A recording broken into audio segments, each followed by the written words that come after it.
This video provides a quick review of how to calculate the percent increase or percent decrease as values change.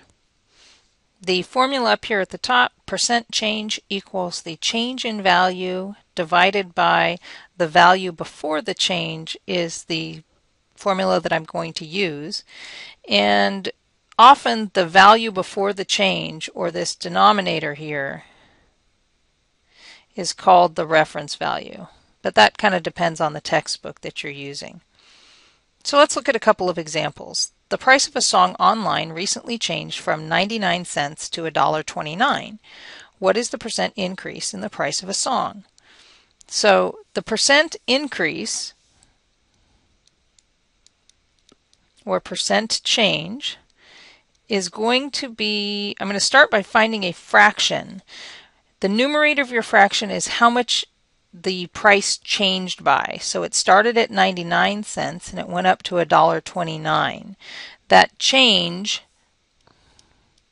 in value, I'm just going to subtract those. $1.29 minus 99 cents, that's 30 cents. So I'll 0.30 in the numerator.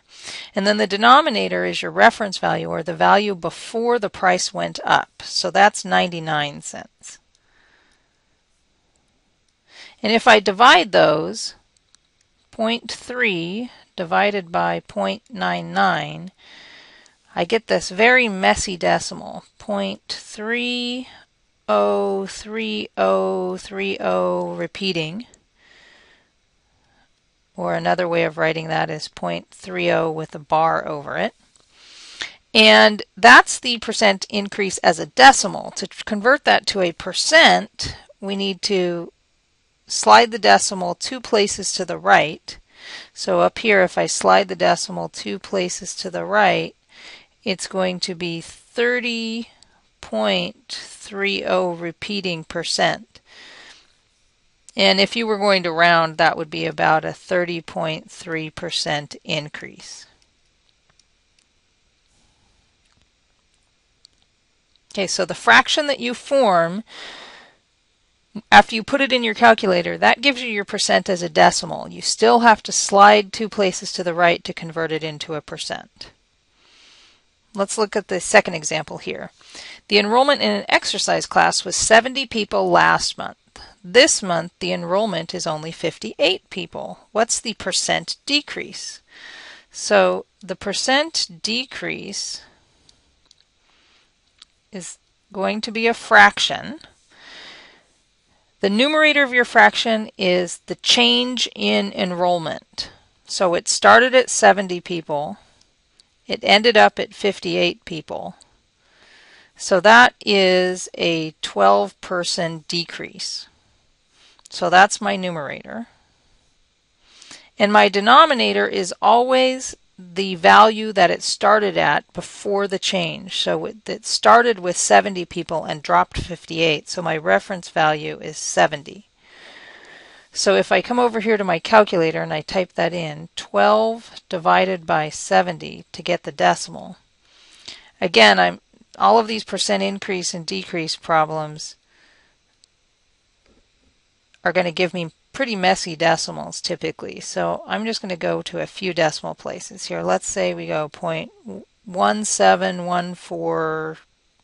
That's good enough. Then if I want to convert that to a percent, I need to slide this decimal 2 places to the right. So that's approximately a 17.14% decrease.